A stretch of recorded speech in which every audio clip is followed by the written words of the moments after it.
خوش آمدید ایک بار پھر آپ کی خدمت میں حاضر ہیں. چلتے ہیں اس سیگمنٹ کی جانب جس میں ہمارے ساتھ علماء کرام ہوتے ہیں. علم کی محفل ہوتی ہے, سیکھنے کی, سکھانے کی, سمجھنے کی, سمجھانے کی محفل ہوتی ہے. ایک خاص موضوع ہوتا ہے, وہ کوشش کرتے ہیں مختصر وقت میں اس موضوع کا احاطہ کر سکیں. سیگمنٹ کا نام ہے عالم ٹائم.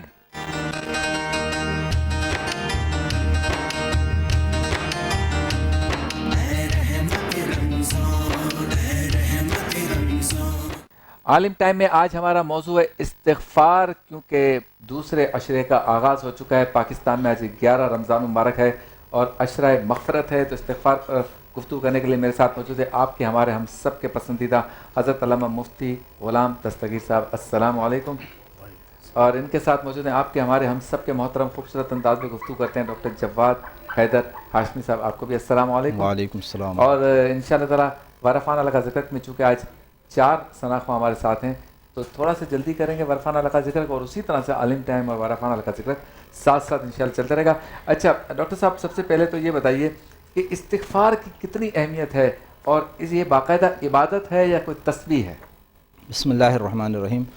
انتہائی اہم موضوع ہے استغفار کا, کہ قرآن کریم کے اندر بھی اللہ رب العزت نے بار بار اہل ایمان کو استغفار کی دعوت دی ہے. سنت کے اندر بھی جو ہے آپ کو استغفار کا تذکرہ ملتا ہے. استغفار اصل میں اللہ رب العزت سے طلب مغفرت کرنا ہے, مغفرت طلب کرنا. ہم گناہ گار ہیں, گناہ ہم سے ہو گئے ہیں, خطائیں ہم سے ہو گئی ہیں. جو خطائیں ہو گئی ہیں, جو گناہ ہو گئے ہیں, جو غلطیاں ہم سے ہو گئی ہیں, اللہ رب العزت کی بارگاہ میں ان خطاؤں اور گناہوں کی مغفرت طلب کرنا, یہ استغفار ہے. اور یہ باقاعدہ عبادت ہے. ٹھیک ہے, یہ صرف گناہوں کے اوپر نہیں ہے, بلکہ مستقل طور پر اس کے حوالے سے کہا گیا ہے کہ آپ استغفار کر لیں, چونکہ استغفار کرنے کے بہت سارے آثار اور برکات بھی ہیں جو ہم بیان بھی کریں گے. جیسے آثار اور برکات میں یہ بھی بیان کیا گیا ہے کہ اگر آپ استغفار کریں گے تو اللہ رب العزت آپ کے رزق میں اضافہ فرمائے گا. اگر آپ استغفار کریں گے تو اللہ رب العزت اپنی نعمتیں جو ہے وہ آپ کے اوپر نازل فرمائے گا. اگر آپ استغفار کریں گے تو اللہ رب العزت, آپ اگر بے اولاد ہیں تو اللہ تعالیٰ آپ کو اولاد عطا فرمائے گا. اگر آپ کو اور نعمتیں اگر چاہیے تو اللہ رب العزت وہ نعمتیں عطا فرمائے گا. تو کہنے کا مطلب یہ ہے کہ یہ ایک مستقل عبادت ہے. ضروری نہیں ہے کہ انسان صرف احساس خطا اور احساس گناہ کرے تبھی استغفار کرے. ٹھیک ہے, انسان کے وجود کبھی کبھی ایسا ہوتا ہے نا کہ انسان آرام سے بیٹھا ہوا ہے, تسبیح و تحلیل کرتا رہتا ہے, اور اس کے ساتھ ساتھ وہ یہ خیال کرتا ہے کہ میں نے تو آج کوئی گناہ نہیں کیا, تو اب مجھے آج کوئی استغفار کرنے کی ضرورت نہیں ہے. نہیں, انسان کو ہر حال میں اللہ رب العزت سے استغفار کرتے رہنا چاہیے. ہمارے پاس ایسی روایتیں بھی ہیں کہ رسول اکرم صلی اللہ علیہ وسلم بھی استغفار فرماتے تھے. بعض روایت کے مطابق ہے کہ آپ روزانہ 100 مرتبہ استغفار فرماتے تھے. تو ظاہر ہے آپ صلی اللہ علیہ وسلم ہر طرح کی خطاؤں سے پاک ہیں, ہر طرح کی غلطیوں اور لغزشوں سے دور ہیں. تو یہاں پر استغفار کرنے کا پھر کیا معنی ہوگا, کیونکہ استغفار خود ایک عبادت ہے. ٹھیک ہے, اللہ رب العزت کی عبادت ہے, اور آپ کی ذات گرامی وہ ہے کہ جو ہر حال میں عبادت پروردگار میں اپنی زندگی کے اوقات اور لمحات کو گزارتے تھے. تو یہ تسبیح بھی ہے, یہ اللہ رب العزت کی جانب انسان کا رجوع بھی ہے کہ ہم اپنے گناہوں سے اللہ رب العزت کی طرف پلٹ رہے ہیں. تو اسی لیے آپ سنتے ہیں نا اکثر استغفار اور توبے کا تذکرہ ساتھ ساتھ آتا ہے. ٹھیک ہے, کہ جیسے قرآن کریم کے اندر بھی ہے نا کہ افلا یتوبون الی اللہ ویستغفرون, آخر یہ لوگ اللہ کے آگے توبہ کیوں نہیں کرتے اور مغفرت کیوں نہیں مانتے. ٹھیک ہے, تو یہاں پر کئی آیات کریمہ کے اندر ایسا ہے کہ توبے اور استغفار کا تذکرہ ساتھ ساتھ کیا ہے. تو استغفار کا معنی یہی ہے کہ انسان اپنے گناہوں کی بخشش مانگ لے اللہ رب العزت سے. اور توبے کا, کہ جس کے حوالے سے بعد میں بھی یقیناً بات ہوگی, وہ یہ ہے کہ توبے کا معنی ہے کہ آئندہ ان گناہوں کی طرف دوبارہ نہ جانے کا عزم کر لینا, ارادہ کر لینا, پکا ارادہ کر لینا. ٹھیک ہے, کہ جس کا تعلق جو ہے انسان کے آئندہ اور مستقبل سے ہے. تو انسان جتنا اپنے آپ کو اللہ رب العزت کے قریب اگر کرنا چاہتا ہے, اس کے رزق سے استفادہ کرنا چاہتے, وہ استغفار کرتا رہے. چلتے ہیں بریک کی جانب. بریکنگ نیوز ہے, واپس لوٹیں گے, اسی موضوع کو کنٹینیو کریں گے.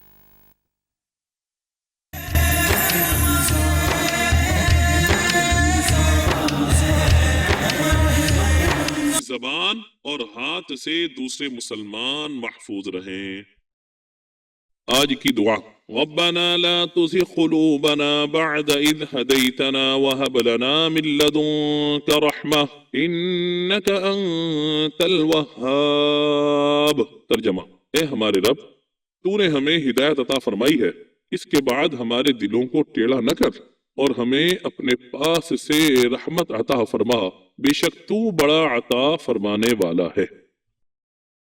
قول زری, خلیفہ مامون رشید حضرت سیدنا فضیل بن عیاض رضی اللہ تعالیٰ عنہ کی خدمت میں حصول نصیحت کی غرض سے حاضر ہوا تو آپ نے فرمایا کہ اپنے دل کو غم اور خوف کے لیے خالی کر لو، یہ تجھے اللہ تعالیٰ کی نافرمانی سے بچائیں گے اور عذاب جہنم سے چھٹکارا۔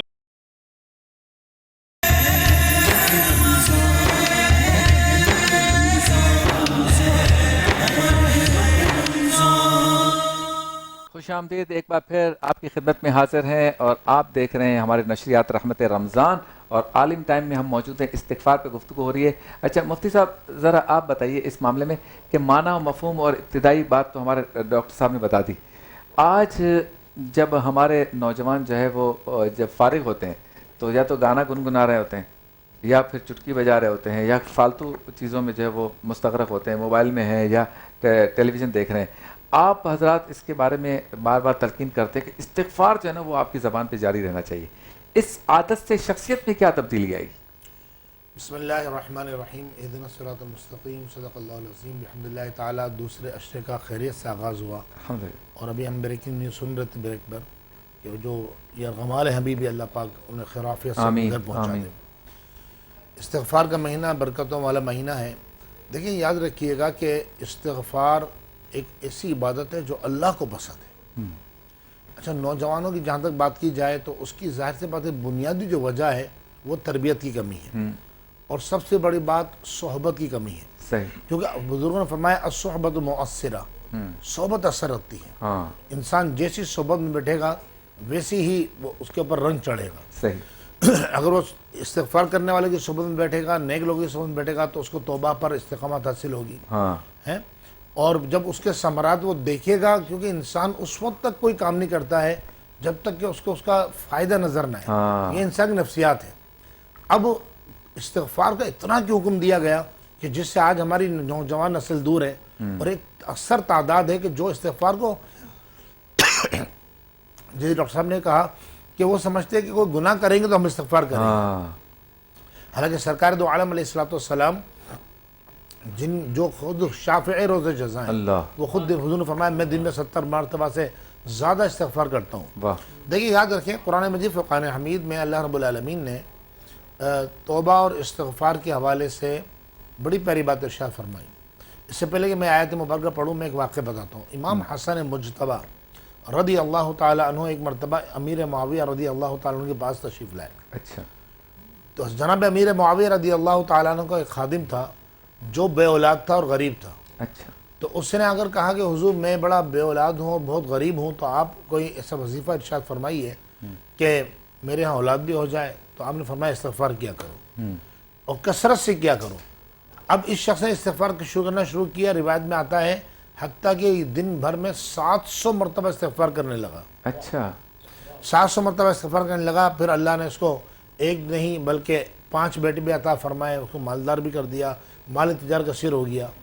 ایک مرتبہ جناب امیر معاویہ رضی اللہ تعالیٰ عنہ سے پوچھا کہ تمہارے پاس مال کہاں سے آیا، اولاد بھی ہو گئی؟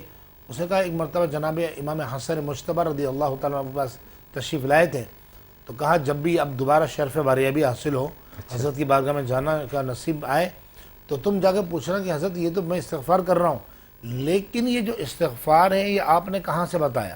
اچھا، یعنی یہ وظیفہ وظیفہ کا کوئی نہ کوئی ماخذ ہوتا ہے، ٹھیک ہے نا، کہیں نہ کہیں سے لیا جاتا ہے، حدیث سے، قرآن سے۔ تو جناب امام حسن مجتبی نے کہاں سے لیا؟ جب امام حسین کی بارگاہ میں کچھ عرصے بعد یہ شخص حاضر ہوا، اس نے امام حسن سے کہا کہ آپ نے یہ بتایا وظیفہ کہاں سے لیا؟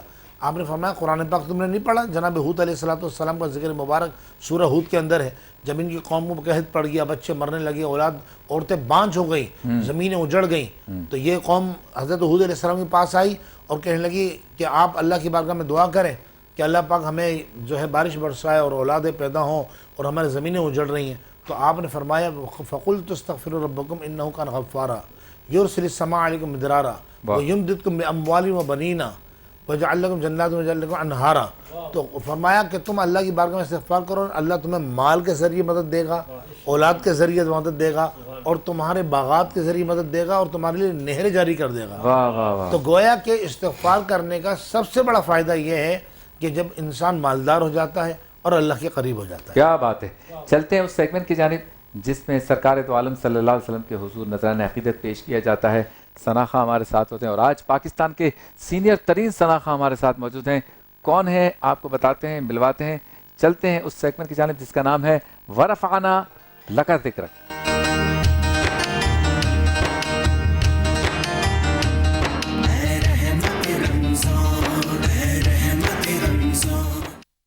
موجود ہے ہمارے ساتھ جناب خالد حسنین خالد صاحب، سید خالد حسین صاحب۔ دو خالد تھے ہمارے پاس، ایک تھے اور ایک ہیں، اللہ ان کو عمر طویل عطا فرمائے۔